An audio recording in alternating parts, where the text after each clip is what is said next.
میرا سوال ہے کہ آپ چھوٹے چھوٹے معاملات پر گھنٹوں اور ہفتوں پروگرام کرتے رہتے ہیں اور سیاسی جماعتوں پر آپ ہر وقت پروگرام کرتے رہتے ہیں. کیا دینی مذہبی جماعتیں، دینی سیاسی جماعتیں، ان کے ساتھ جو لوگ وابستہ ہیں، جن کو آپ جانتے ہیں، ان کی تعداد کو جانتے ہیں، جن کے اجتماعات میں کوئی جعل سازی اور فوٹو سیشن نہیں ہوتا، کیا انہیں آپ پاکستان کا شہری سمجھتے ہیں؟ کیا آپ کے نزدیک اس طبقے کے بھی آئینی، قانونی اور شرعی حقوق ہیں؟ تو آپ سے ہماری گزارش اور پھر مطالبہ ہے کہ آپ کو بھی انصاف کرنا چاہیے، اور آپ کے پیچھے جو مالکان ہیں، جن کے پاس فیصلہ کرنے کی طاقت ہے، انہیں بھی انصاف کرنا چاہیے. ہم کراچی سے یہاں آئے، میرے ساتھ مفتی عابد مبارک، مفتی رفیع الرحمان، علامہ اشرف غرمانی اور سیلانی ویلفیئر ٹرسٹ انٹرنیشنل کے مولانا بشیر فاروقی اور ہمارے ممتاز عالم علامہ سید مظفر شاہ کل کراچی سے آئے تاکہ یہاں ہم تحریک لبیک کی قیادت سے براہ راست حالات بھی سنیں، تعزیت بھی کریں شہداء کی، اور اظہار یکجہتی بھی کریں. مولانا بشیر فاروقی کو ایمرجنسی میں جانا پڑا اور ہمارے علامہ مظفر شاہ کو بھی، لیکن ہم یہاں رکے تاکہ آپ سے براہ راست گفتگو ہو جائے. میرے پاس گزشتہ جمعۃ المبارک کو ایبٹ آباد سے فون آیا، لائق محمد خان عالم سواتی کے بھائی ہیں، کہ آپ حالات کو بہتر بنانے کے لیے ڈی پی او کہتے ہیں ہمارے ساتھ تعاون کریں. میں نے کہا کہ میں جب تک دوسرے فریق سے حالات نہ جان لوں تو اس وقت تک میں کردار ادا نہیں کر سکتا. چنانچہ میں نے ہری پور میں تحریک لبیک کے مفتیوں میں ادری سے پوچھا تو انہوں نے بتایا کہ 12 ربیع الاول شریف سے پہلے روٹین کی جو میلاد النبی میٹنگ ہوتی ہیں، اس میں ہمارے سب لوگ تھے. تو اچانک جی پی او نے کہا کہ جی معاہدہ ہو گیا، پچھلے سال کے روٹ پر جلوس جائے گا. تو ٹی ایل پی کے جو نمائندے تھے انہوں نے کہا کہ معاہدہ تو کوئی نہیں ہوا، ہم یہاں بیٹھے ہوئے ہیں، ہم نے کوئی اتفاق نہیں کیا. بجائے اس کے ان کے موقف کو سنا جاتا، ان کو اریسٹ کرا دیا آن دی اسپاٹ اور جیل بھیج دیا. میں 50 سال سے اس طرح کے ریاستی ڈائلاگ میں شریک ہوتا رہا ہوں.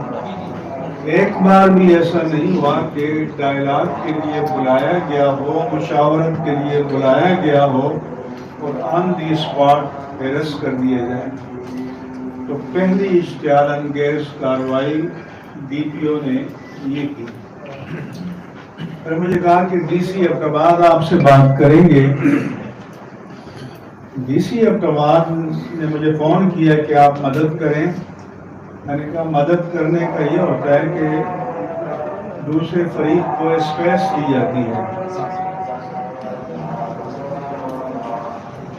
میں نے ڈی سی سے کہا کہ آپ ان کو اسپیس دیں, یہ وہاں جلوس نکالیں اور آپ سیکیورٹی دیں. میں ان سے کہوں گا کہ نہ گورنمنٹ کے خلاف کوئی نعرہ لگے گا, نہ لوکل ایڈمنسٹریشن کے خلاف کوئی نعرہ لگے گا, اور نہ دوسرے مکاتب فکر کے خلاف. وہ اپنا درود پڑھتے ہوئے جائیں گے اور دعا کر کے ڈسپرس کر دیں گے. جس نے کہا کہ ٹھیک ہے, کل کمشنر کیا میٹنگ ہے, اور اس نے میری رائے سے ایگری کیا. سیٹرڈے کو کسی نے رابطہ نہیں کیا, سنڈے کو بھی نہیں کیا. منڈے مارننگ کو مجھے مفتی عابد مبارک صاحب کا فون آیا کہ بہت ہی بڑا سانحہ ہو چکا ہے. تو جب ہم آئے تو ہمیں پتہ چلا کہ وہ جو جگہ جس کو وہ کنٹروورشل کہہ رہے تھے, امیر معاویہ چوک کے پاس سے حویلیہ میں, چھٹی ایپی نے بتایا کہ وہاں سے ہمارا یوم پاکستان کا جلوس بھی نکلتا ہے اور یوم دفاع پاکستان کا بھی, اور کوئی مسئلہ نہیں ہوتا. اور خود سپاہی صحابہ کی لیڈرشپ نے کہا کہ ہمیں کوئی اعتراض نہیں ہے, ہم ساتھ بھی جانے کے لیے تیار ہیں. جبکہ تاثر یہ دیا جا رہا تھا کہ وہاں وہ لوگ ہوں گے اور تصادم ہوگا اور ٹکراؤ ہوگا. یہ جھوٹ ہے, کیونکہ معاویہ اعظم نے خود آفیشلی اسٹیٹمنٹ دیا ہے کہ میں پی ایل پی کے یہاں جاؤں گا بھی, تعزیت بھی کروں گا, بتاؤں گا بھی کہ ہمیں کوئی اعتراض نہ تھا, نہ ہے, نہ ہوگا.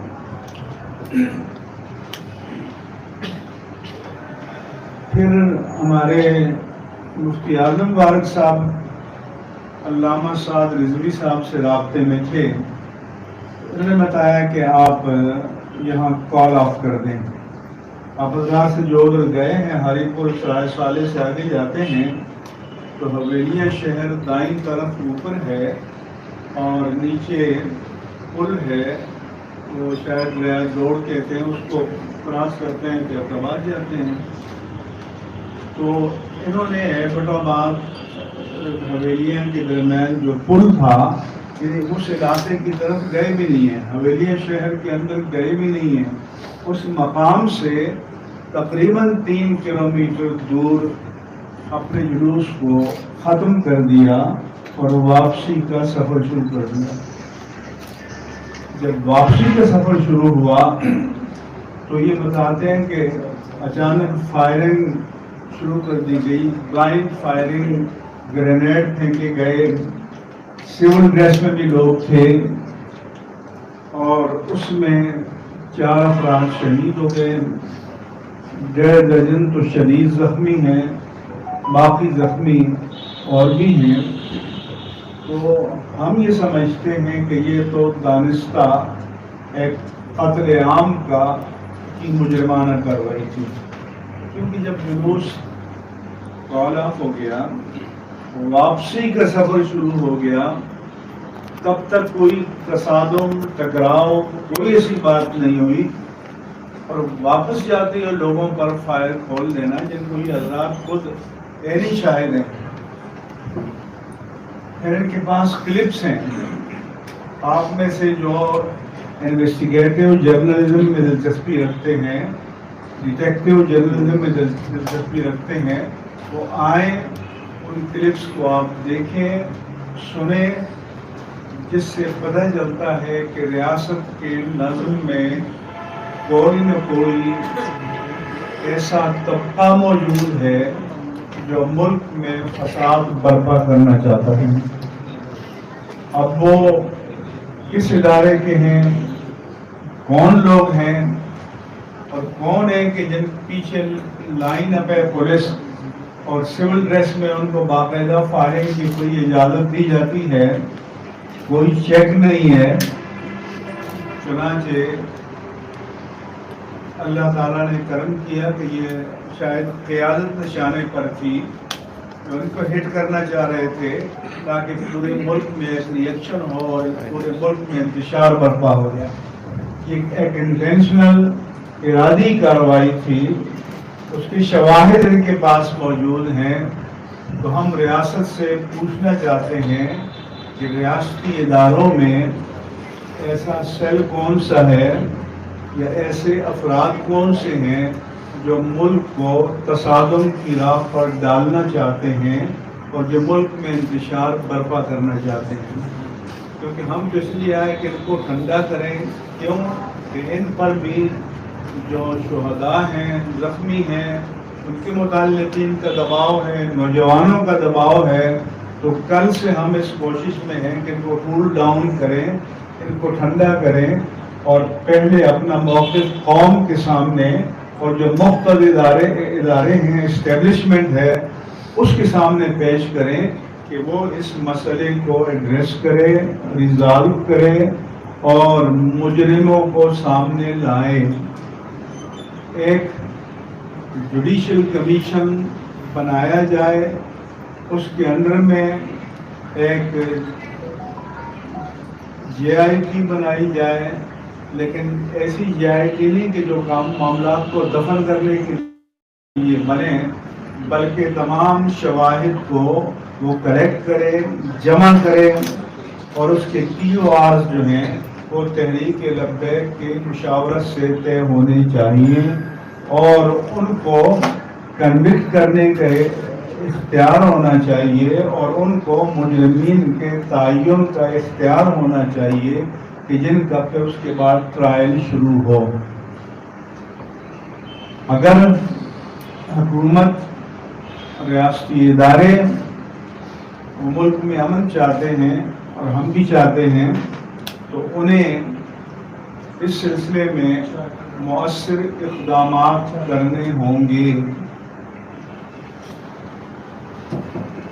پروونشل گورنمنٹ نے KPK کی انویسٹیگیشن کمیٹی بنائی تو اس میں انہیں کو شامل کر دیا کہ جو جن پر الزام ہے، جن پر چارج ہے، جو اس کے ذمہ دار ہیں. تو جو انویسٹیگیشن کمیٹی ہو اس میں سول سوسائٹی کو اور تحریک لبیک کے نمائندوں کو شامل کیا جائے تاکہ سب چیزیں آئینے کی طرح ٹرانسپیرنٹلی سامنے آئیں اور پتہ چلے کہ بھائی اس کا ذمہ دار کون ہے. اس لیے میرا جناب عمران خان سے مطالبہ ہے کیونکہ کی گورنمنٹ گزشتہ 9 سال سے ان کی ہے، ان کی مرضی کے بغیر پتہ بھی نہیں ہلتا وہاں. تو میں ان سے بھی کہتا ہوں کہ اپنی پروونشل گورنمنٹ کو آرڈر کریں کہ وہ اس سلسلے میں جو بھی انویسٹیگیشن کمیشن بنائیں اس میں متاثرہ فریق جو TLP ہے اس کے نامزد نمائندوں کو شامل کیا جائے تاکہ یہ بھی ان کے پاس جو ایویڈنس ہے، پروف ہے، یہ بھی پیش کریں گے. گورنمنٹ کے جو اگر دعویٰ اس کے برعکس ہے تو وہ بھی اپنی چیزیں سامنے لے آئیں اور دودھ کا دودھ اور پانی کا پانی ہو جائے گا. لیکن اس کمیٹی میں DPO ارتباط یا DIG ارتباط کا ہونا یا DC کا ہونا ظاہر ہے کہ یہ تو ایسا ہی ہے کہ بلی کو دودھ کی رکھوالی پر لگا دیا جائے. اس وقت وہ پارٹی ہیں. District administration self a party, لہذا ان کا انویسٹیگیشن میں شامل کرنا یہ انصاف کے صریح قتل کے مترادف ہے. اس سے ہٹ کر انویسٹیگیشن کا کمیشن بنانا چاہیے. اور ہمارا مطالبہ ہے کہ جتنے اریسٹ ہیں ان کو فوری رہا کیا جائے، ان کے خلاف جھوٹے مقدمات قائم کیے گئے ہیں ان کو واپس لیا جائے اور جن پر محض FIR ہے اس کو بھی ڈرا کیا جائے اور اعتماد کی بحالی کے لیے یہ اقدامات ضروری ہیں تاکہ ایک ٹینس فری ماحول میں اس معاملے کو مستقل طور پر حل کیا جائے، ریزالو کیا جائے۔ یہ پولیٹیکل ریلی بھی نہیں تھی، یہ دینی اور مذہبی ایونٹ تھا جس میں تمام مسلمان شریک ہوتے ہیں، اس میں کوئی پارٹی بازی کا مسئلہ نہیں ہے۔ تو اس کو ہٹ کرنا یہ ایک دانستہ کارروائی ہے، انٹینشنل ہے، اور اس کے پیچھے کوئی نہ کوئی عزائم موجود ہیں کہ جن کو تحقیق کر کے سامنے لانا از حد ضروری ہے۔ تو اس میں چیف سیکرٹری کے پی کے اور ہوم سیکرٹری کے پی کے وہ پی ایل پی کی لیڈرشپ کو اعتماد میں لیں، اور میں حساس اداروں سے بھی کہتا ہوں کہ بہت سے شبہات ہیں اور ان پر بھی لازم ہے کہ ان شبہات کا ازالہ کریں اور تمام چیزوں کو سامنے لائیں۔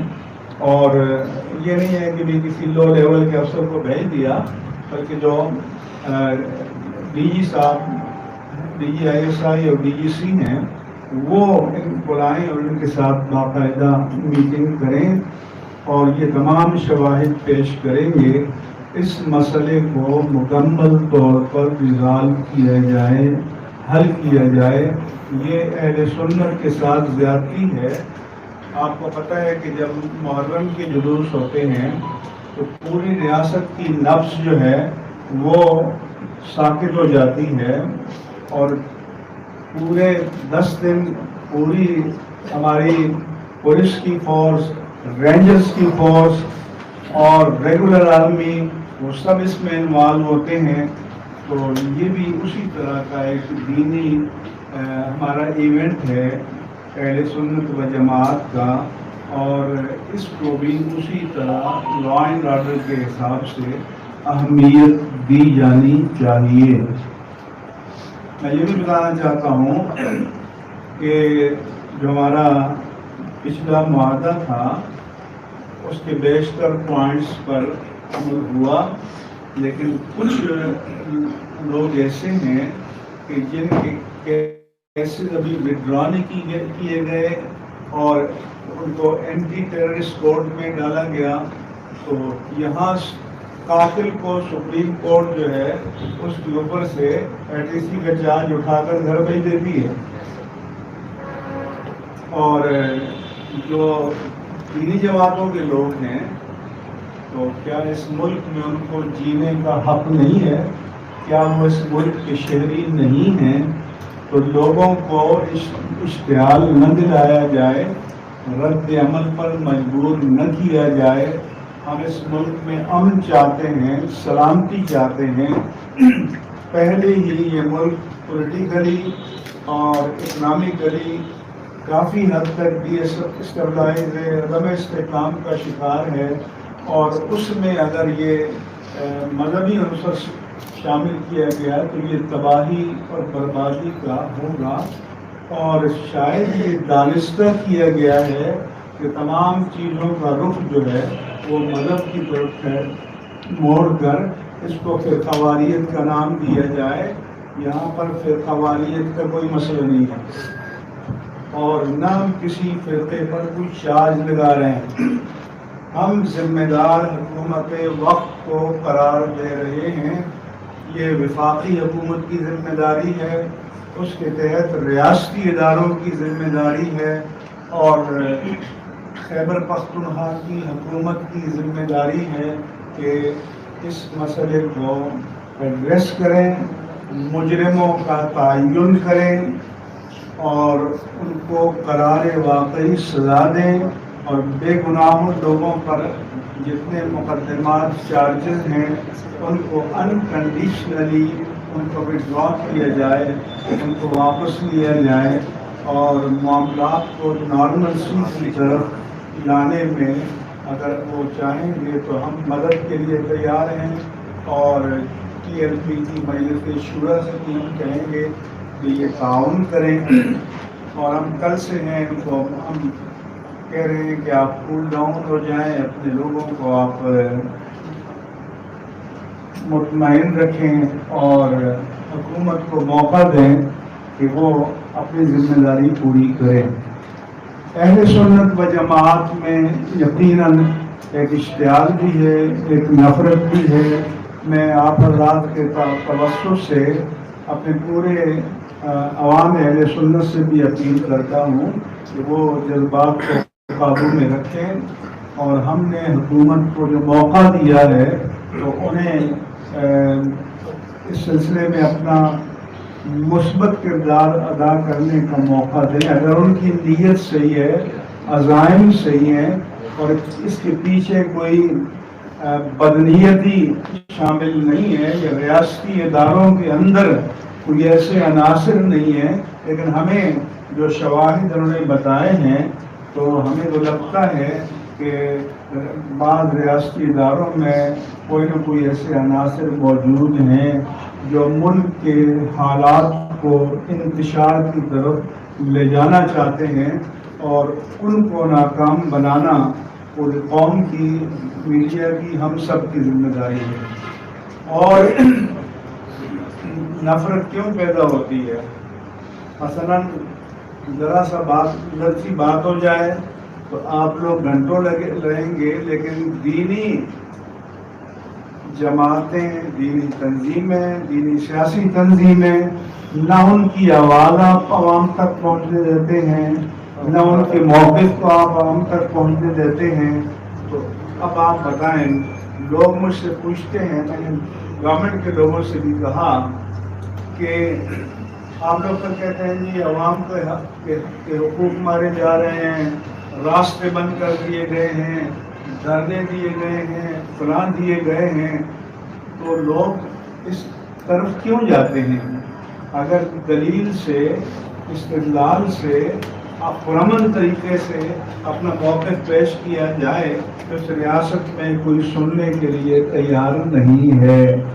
لہذا لوگوں کے پاس ایک ہی آپشن رہ جاتا ہے کہ وہ جائیں چوک میں، نظام کو بلاک کریں، اور پھر آپ آئیں گے مکالمہ کرنے کے لیے، پھر آپ تھریٹ کریں گے طاقت استعمال کرنے کے لیے۔ تو میرا خیال ہے کہ یہ اسلحہ جو اس غریب قوم کے ٹیکسز سے بنایا جاتا ہے وہ ان عوام پر چلانے کے لیے نہیں ہے، وہ ملک کے غداروں پر چلانے کے لیے، دہشت گردوں پر چلانے کے لیے، ملک کے دشمنوں پر چلانے کے لیے ہے۔ یہ عوام کے ٹیکسز سے بنایا ہوا اسلحہ یا خریدا ہوا اسلحہ اس لیے نہیں ہے کہ بے قصور لوگوں کی جانیں لی جائیں اور ٹارگٹ کر کے فائر کیا جائے۔ آپ حضرات تمام تصویریں دیکھ سکتے ہیں، اور یہ علامہ حافظ صاحب رضوی موجود ہیں، آپ میں سے جن میں سے ڈیٹیل جاننا ہو ان کے ساتھ باقاعدہ آپ نشست کریں اور تمام معاملات پر بات کریں۔ ہم چاہتے ہیں کہ یہ بھی جو ریلیجیو پولیٹیکل پارٹی ہے اور پولیٹیکل نارمز کے مطابق یہ ان کا حق ہے کہ سیاسی میدان میں کام کریں، لیکن ریاست کا حق ہے کہ ان کو بھی بڑی اسپیس دیں جو دوسری سیاسی جماعتوں کو ہے، اور میڈیا پر بھی لازم ہے کہ ان کی آواز کو بھی اسی طرح پہنچائیں جس طرح آپ دوسری جماعتوں کی آواز کو دنیا تک اور قوم تک اور حکمرانوں تک پہنچاتے ہیں۔ تو آپ سے ہم اچھی توقعات کرتے ہوئے یہ اپیل کرتے ہیں کہ آپ اس مسئلے میں ہمارے دست و بازو بنیں، ہمارا ساتھ تعاون کریں، تاکہ ہم مل کر اس ملک میں امن کو قائم کرنے کی کوشش کریں۔ یہ آپ کی خدمت میں چند گزارشات۔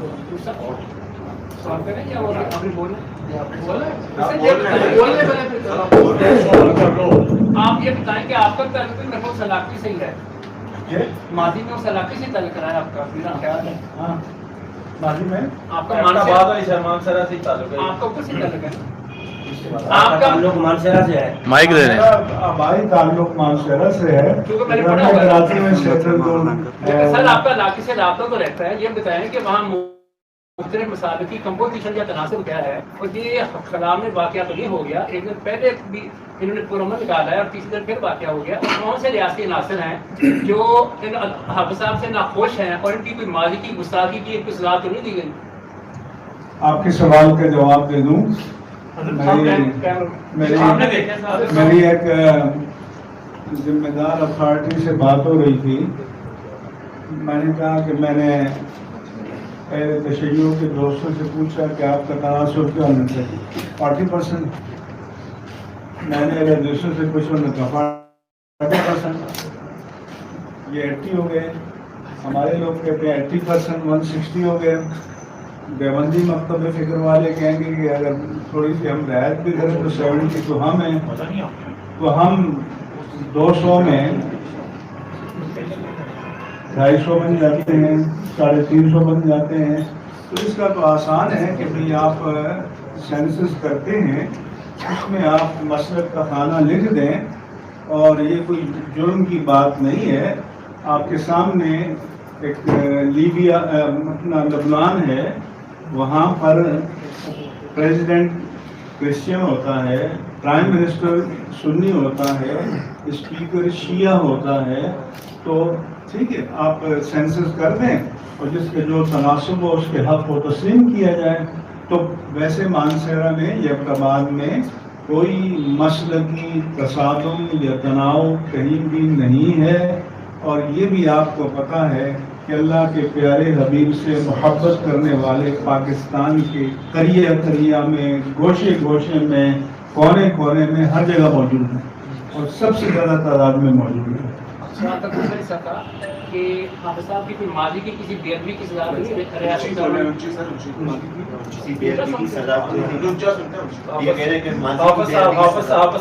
کے والد سے صاحب کی کوئی ماضی کی بے ادبی کی کوئی ریاستی عناصر نے سزا تو نہیں دی ان کو؟ پہلی بات تو یہ ہے ماضی کے معاملات سیٹل ہو گئے تھے، ٹوٹلی. اور پچھلی مرتبہ جو معاہدہ ہوا تھا تو اس میں کیونکہ میں میڈیٹر تھا تو ہم نے ایک گڈ فیتھ میں معاہدہ کیا. اور یہ ہمارا مقصد نہیں ہوتا کہ ہم عداوتیں پالتے رہیں مختلف.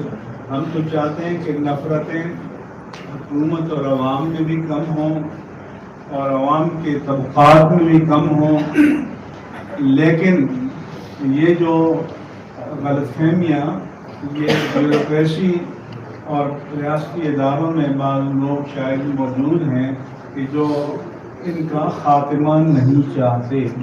کیونکہ سب کے فائدے میں یہ ہے کہ پرامن حالات ہوں، انتخابات ہوں تو پرامن ہوں، ہر شہری کو آزادانہ ووٹ دینے کا حق دیا جائے اور قوم جو فیصلہ کرے اس کو تسلیم کیا جائے. اچھا یہ بتائیے گا، راس پریس کانفرنس میں حافظ صاحب نے اسٹیبلشمنٹ کو برا بنا کہا تھا، آپ کہہ رہے ہیں ان کے ساتھ بیٹھ کے مذاکرات کریں، کس طرح یہ مذاکرات ہوں؟ یہ سوال تو آپ کا بہت اچھا ہے، لیکن کیا ہم جو بائیڈن سے جا کے مذاکرات کریں گے؟ نہیں، حافظ صاحب تو کہہ رہے ہیں ہم 1000 بار لعنت بھیجیے گا. نہیں، تو اس لیے ہم کہتے ہیں کہ ریاست جو بھی ہے وہ ذمہ دار ہے، وہ مسئول ہے، وہ جواب دہ ہے. اس پر اعتراض بھی کیا جائے گا، اس ایڈریس بھی کیا جائے گا، اپنے حقوق کا مطالبہ بھی کیا جائے گا، اور اگر وہ نیکنیاتی سے مکالمہ کرے تو وہ بھی کیا جائے گا.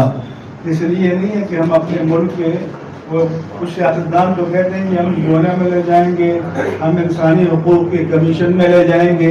تو ہم نے تو یہ نہیں کہا نا.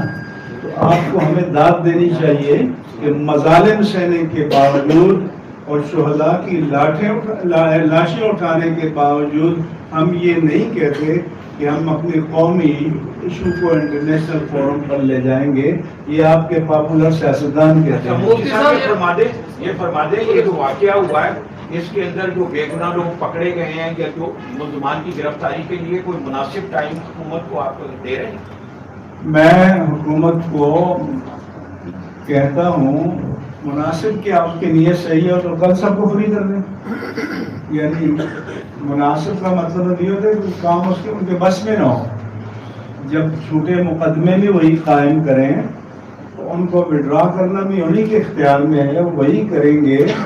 اگر کسی پر چارج فریم کیا ہے تو کل تاریخ مقرر کر دیں اور گورنمنٹ کے پراسیکیوٹر کہہ دیں ہمیں اعتراض نہیں ہے تو سب کلیئر ہو جائیں گے. اچھا مفتی صاحب یہ بتائیے گا لاسٹ ٹائم بھی آپ نے معاہدہ کروایا تھا, ابھی آپ کراچی سے تشریف لے کے آئے ہیں, آپ کو لگتا ہے کہ اس بار بھی معاملہ جو ہے وہ بہتر ہو جائیں گے, اور اگر آپ کے مطالبات تسلیم نہیں کیے جاتے تو پھر آئندہ کا پلان کیا ہوگا؟ میں آپ کو حلفیہ کہتا ہوں, مجھے شوق نہیں ہے, لیکن پورے پاکستان سے اور بیرون ملک سے جہاں ہمارے پاکستانی ہیں مرد عورتیں مجھے ٹیلی فون کرتے ہیں کہ مفتی صاحب کچھ کیجیے, اس مسئلے کو حل کیجیے. تو اب ظاہر ہے کہ جب ہمارے لوگ ہم سے کہتے ہیں, اب ہم کمرے میں چھپ کے تو نہیں بیٹھ سکتے. ہم اپنے مکتب فکر کی نمائندے ہیں, وہ ہم پر ٹرسٹ کرتے ہیں, ہم اعتماد کرتے ہیں.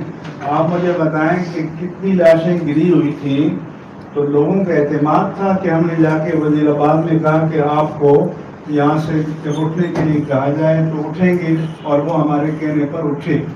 تو پھر حکومت کو اس کی قدر کرنی چاہیے کہ اگر اس ملک میں ایسے لوگ ہونے چاہیے کہ جن کی بات کو اپنے پرائے سب سمجھیں.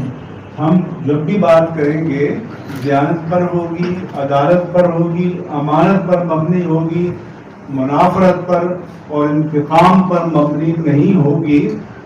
لیکن جو با اختیار لوگ ہیں وہ لوگوں کو بند گلی میں مت لے جائیں, یہ ان کے اور ملک کے مفاد میں نہیں ہے. میرا نام محسن بلال ہے, رفتار میوزیم میں آپ سے بات چیت بھی ہوتی رہتی ہے. یہ بتائیے گا کہ نواز شریف کے دور میں لبیک تو بڑھ سامنے ہے, تب علامہ صاحب ان کے دور میں اتنا کریک ڈاؤن لبیک میں نہیں ہوا. جب عمران خان کی حکومت آئی, چاہے چیری کلاس کا اور ہو, اس کے بعد یہ جو وزیر آباد والا آپ نے حوالہ دیا ہے اب KPK کا, یہ بتا دیں عمران خان صاحب کو یا ان کے مشکلوں کو کوئی مسئلہ ہے, تحریک لبیک کی پاپولیرٹی سے کوئی ایشو ہے یا ریاستی عدالت کو ہے؟ یہ دو کنفیوژنز ہیں کیونکہ یہ وفاق نے ایشو کھڑا نہیں کیا KPK میں. آپ کا سوال درست ہے. ہر دور کی حکومتوں سے ہمیں مسائل رہے ہیں, لیکن یہ آپ کہہ سکتے ہیں کہ خان صاحب کے دور میں جو جانی نقصان ہے تحریک لبیک پاکستان کا وہ سب سے زیادہ ہوا ہے. بلکہ جو پچھلا دھرنا کال آف کیا گیا ہے تو ان کے جو بعض ہاکس تھے اور عقاب اپنے آپ کو سمجھتے ہیں, ان کا تو یہ تھا کہ بھون دیا جائے ان کو. ہم نے تو اس مشکل وقت میں آ کے اور اس مسئلے میں حصہ لیا, کام لیا, اداروں کی مدد کی. ان پر بھی ہم نے دباؤ ڈالا کہ آپ ملک کے مفاد میں, دین کے مفاد میں, انسانیت کے مفاد میں آپ قربانی دیں. اور انہوں نے مہربانی کی, ہماری بات کو رکھا اور مسئلہ حل ہو گیا. ان کے بعد لبرل جو آپ کے آج گاؤں میں بیٹھے ہیں وہ تو چاہتے ہیں کہ مذہبی لوگوں کو اڑا کر رکھ دیا جائے, بس ان کو ایک بندہ بھی اس ملک میں قبول نہیں. ان کے نزدیک انسانی حقوق اگر ہیں تو اہل مذہب کے نہیں ہیں, باقی سب کے ہیں. ٹرانسجینڈر کے تو ہوں گے, لیکن یہ جو لاکھوں کروڑوں مسلمان ہیں ان کے حقوق ان کے نزدیک نہیں ہیں. تو اس لیے انصاف کرو, انصاف کرو, انصاف کرو. اس میں تھوڑی سی کنفیوژن ہے, جس طرح حافظ صاحب کی لاسٹ ٹائم پریس کانفرنس تھی. مسئلہ یہ ہے کہ تحریک لبیک سے ریاست پاکستان کو جو ادارے ہیں ان کو ایشو ہے یا پولیٹیکل پارٹیز کو ایشو ہے, تاکہ یہ کنفیوژن تھوڑی سی دور ہو جائے کہ ان کا ظلم ریاستی ادارے کر رہے ہیں یا پولیٹیکل جماعتیں جو صوبہ یا حکومتوں میں بیٹھی ہوئی ہیں. یہ کنفیوژن ہے کارکنان کے لیے. دیکھیں, ہر سیاسی پارٹی تو چاہتی ہے نا کہ اس کا ووٹ کہیں ادھر ادھر نہ ہو جائے, اور وہ سمجھتے ہیں کہ ہمارا اجارہ ہے سب پر. تو جب کوئی فیکٹر آتا ہے میدان میں اپنا حصہ لینے کے لیے تو ان کا تو کنسرن ایک فطری بات ہے. جو ہمارے ادارے ہیں تو اداروں کو یہ پتہ ہے کہ اس پاکستان سے اہل سنت و جماعت سے زیادہ کوئی باوفا طبقہ نہیں ہے، اور اہل سنت و جماعت پاکستان کا وہ طبقہ ہے کہ جس کا کوئی پیٹرن، کوئی مربی ملک کی سرحدوں کے باہر کہیں بھی نہیں ہے. ہماری سارے وسائل ملک کے اندر ہیں، ہمارے سارے انٹرسٹ ملک کے اندر ہیں، ہمارے سارے مفادات ملک کے اندر ہیں، تو ہمارے وجود کو غنیمت جانو. حضور میرا سوال یہ ہے کہ اس واقعے کے بعد ٹی ایل پی کو کول ڈاؤن کرنے کے لیے کسی حکومتی شخصیات نے آپ سے رابطہ کیا یا مختلف طور پہ کر رہے ہیں؟ پہلا سوال آپ 92 سے ہیں؟ جی جی نام حنیف 92. جی ہاں، رابطے تو کرتے ہیں. ہم کہتے ہیں کیمروں میں دیکھیے گا. یا ہم یہاں جو آئے ہیں ہم خود آئے ہیں، نمبر 1. نمبر 2 رابطے تو کرتے ہیں، لیکن ہم کہتے ہیں کہ جو اوپر پالیسی میکنگ لوگ بیٹھے ہیں وہ ہم سے بات کریں، کیونکہ جو رابطوں والے ان کے پاس فیصلہ کرنے کا اختیار ہی نہیں ہوتا. ان کے پاس صرف کمیونیکیشن کا اختیار ہوتا ہے کہ ہمیں ایک خبر پہنچا دیں، خواہش پہنچا دیں. تو مسائل تب حل ہوتے ہیں کہ جو لیڈرشپ کے منصب پر فائز ہیں وہ ہم سے بات کریں، وہ ان سے بات کریں جن کے پاس فیصلہ کرنے کا اختیار ہے. وہ سامنے نہیں آتے، ان کو آنا چاہیے.